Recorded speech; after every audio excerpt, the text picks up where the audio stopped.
আসুন আজ একটা গল্প বলি। এই গল্পটার সাথে হয়তো দুর্ভাগ্যবশত আপনারা অনেকেই কোরিলেট করতে পারবেন। আমার কাছে সেদিনকে আমার এক পেশেন্ট এসেছিল, যার একটা কমপ্লেন হচ্ছে যে আমার প্রথম 6-7 সপ্তাহে বাচ্চা নষ্ট হয়ে গেছে এবং ডাক্তারবাবু সেক্ষেত্রে অ্যাবর্শন করার পরামর্শ দিয়েছেন বা অ্যাবর্শন হয়ে গেছে এবং তারপরে আমাকে ওয়াশ করে দিয়েছে।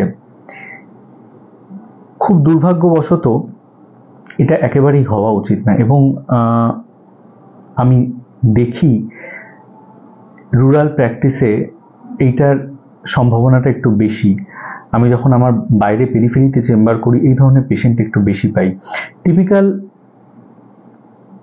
একটা হিস্ট্রি থাকে যে আমার প্রথম 6-7 সপ্তাহ ইভেন একটা হয়তো জাস্ট পিরিয়ড মিস করেছে, কোনো ক্রমে একটা প্রেগন্যান্সির দাগ এসেছে, তারপরে ব্লিডিং হয়ে গেছে এবং ডাক্তারবাবু বলেছে যে ওয়াশ করে দিতে। নিজেদের একটু সচেতনতাটা থাকা প্রয়োজন। সাধারণত ইউটেরাসকে কখনো ডিস্টার্ব করা উচিত নয় এবং স্কার অর্থাৎ কিনা ইউটেরাসকে কখনো ঘষা মাজা করা উচিত না উইদাউট এনি ইন্ডিকেশন। প্রেগনেন্সির ক্ষেত্রে যখন মিসক্যারেজ হয়ে যায় খুবই আনফর্চুনেট ব্যাপার, সেটা বিভিন্ন কারণে হতে পারে, এটার জন্য আমার প্রচুর ভিডিও রয়েছে, আপনারা সেখানে দেখতে পারেন। কিন্তু 6 সপ্তাহ 7 সপ্তাহ এইরকম সময়তে যে প্রেগনেন্সিগুলো মিসক্যারেজ হয়ে যায়, প্রথমত কথা জানতে লাগবে আদৌ প্রেগনেন্সি এসেছে কিনা, অর্থাৎ কিনা ডকুমেন্টেড প্রেগনেন্সি যদি আসে, অর্থাৎ কিনা জরায়ুর মধ্যে বাচ্চার থলি এবং বাচ্চার বডি দেখা যাচ্ছে, সেক্ষেত্রে যখন ভ্রূণের অবস্থা খুব ছোট থাকে 80-90% ক্ষেত্রে কিন্তু ওষুধের মাধ্যমে পুরো জিনিসটা বেরিয়ে যাওয়া উচিত, যদি না জরায়ুর মধ্যে কোনো আগে থেকে প্যাথোলজি থাকে।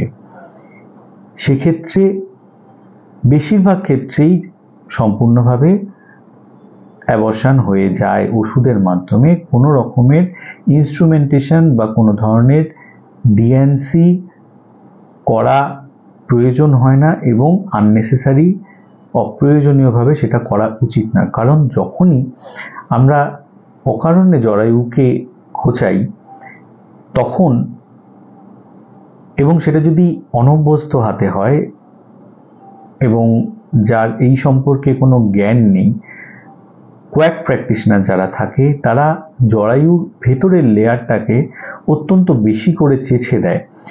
তার ফলশ্রুতি হিসাবে জরায়ুর ভেতরের লেয়ারটা ভীষণভাবে ক্ষতিগ্রস্ত হয় এবং অনেক ক্ষেত্রেই আমার যে এই গল্পের যে প্রথম কথাটা ছিল যে আমার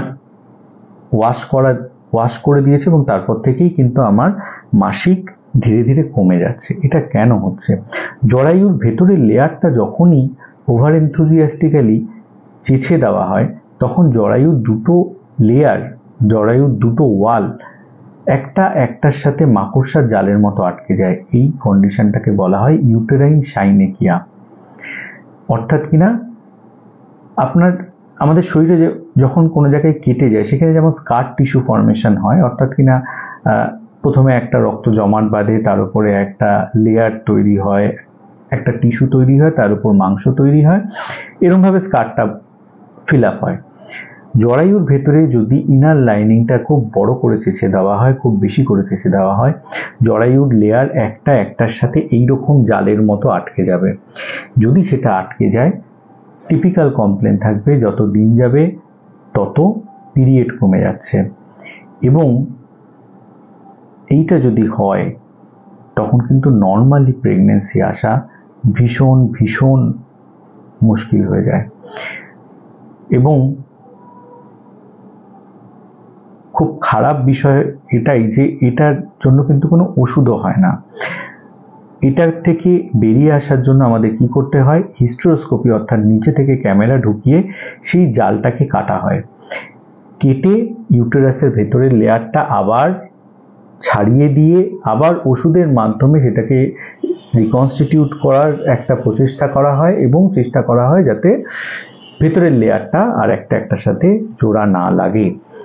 কিন্তু এই কন্ডিশনটাকে কিন্তু অ্যাভয়েড করা যেত যদি সেটাকে অভিজ্ঞ গাইনোকোলজিস্টের কাছে আপনারা দেখাতেন। কিন্তু আনফর্চুনেটলি আমার প্র্যাকটিসে আমি রিসেন্টলি এরকম কয়েকটা কেস দেখলাম। সুতরাং এই বিষয় নিয়ে কিন্তু ভীষণভাবে সচেতন হওয়া প্রয়োজন। অবভিয়াসলি আপনারা যারা সাধারণ মানুষ তারা সেটার প্রয়োজনীয়তাটা বুঝতে পারবেন না, সেই জন্য একজন অভিজ্ঞ গাইনোকোলজিস্টের কাছে যান, যিনি আপনাকে অপ্রয়োজনীয়ভাবে কয়েকটা পরামর্শ দেবেন না এবং সেই পরামর্শই দেবেন যেটা আপনার প্রয়োজন। এই ইউটেরাইন সাইনিকিয়া আরও একটা কারণে হতে পারে। আমাদের ভারতবর্ষের মতো দেশে টিউবারকুলোসিস অর্থাৎ জেনিটাল টিউবারকুলোসিসে কিন্তু অর্থাৎ কিনা জরায়ুর মধ্যে যদি টিবি হয় তাহলেও কিন্তু একটা লেয়ারের সাথে আটকে যায়। অর্থাৎ কিনা টিপিক্যালি একটা ডিএনসি অথবা বাচ্চা নষ্ট করার অপারেশন হয়েছে, তারপরে ব্লিডিং ধীরে ধীরে কমে যাচ্ছে, অথবা দীর্ঘদিন ধরে ঘুষঘুষে একটা জ্বর হচ্ছে, ওজন কমে যাচ্ছে এবং তার সাথে পিরিয়ড কমে যাচ্ছে। এই ধরনের যদি সিমটমস হয় আপনি আপনার কাছাকাছি ডাক্তারবাবুর কাছে যান এবং তাকে আপনার পুরো হিস্ট্রি খুলে বলুন। আমার দৃঢ় ধারণা তিনি আপনাকে তার অভিজ্ঞতা থেকে সঠিক পরামর্শ দেবেন। আমার এই ভিডিওটির শেষে আমার একটা অপারেশনের ভিডিও থাকবে, যেখানে এভাবে আমরা ইউটেরাসের ভেতরের লেয়ার যেখানে ড্যামেজ হয়ে গেছিল সেটাকে কেটে আমরা ছাড়ানোর চেষ্টা করছি। খুব ভালো থাকবেন, ইনফর্ম থাকুন, সঠিকভাবে সঠিক জায়গায় ট্রিটমেন্ট করান, যাতে আপনাদের ভবিষ্যতে প্রেগন্যান্সি নেওয়ার পথটা সুগম হয়। এবং আমার এই ভিডিও যদি ভালো লেগে থাকে তাহলে অন্যকেও দেখার সুযোগ করে দিন শেয়ার করে দেওয়ার মাধ্যমে। নমস্কার।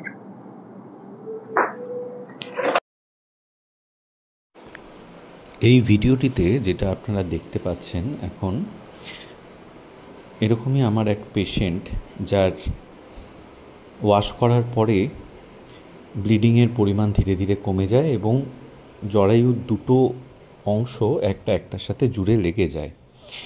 আমরা হিস্টেরোস্কোপির মাধ্যমে এটা জরায়ুর ভেতরে গিয়ে কাঁচির সাহায্যে দুটো জরায়ুর যে দেওয়াল রয়েছে তার মাঝখানে কেটে কেটে জরায়ুর ভেতরের অংশটাকে বাড়ানোর চেষ্টা করছি।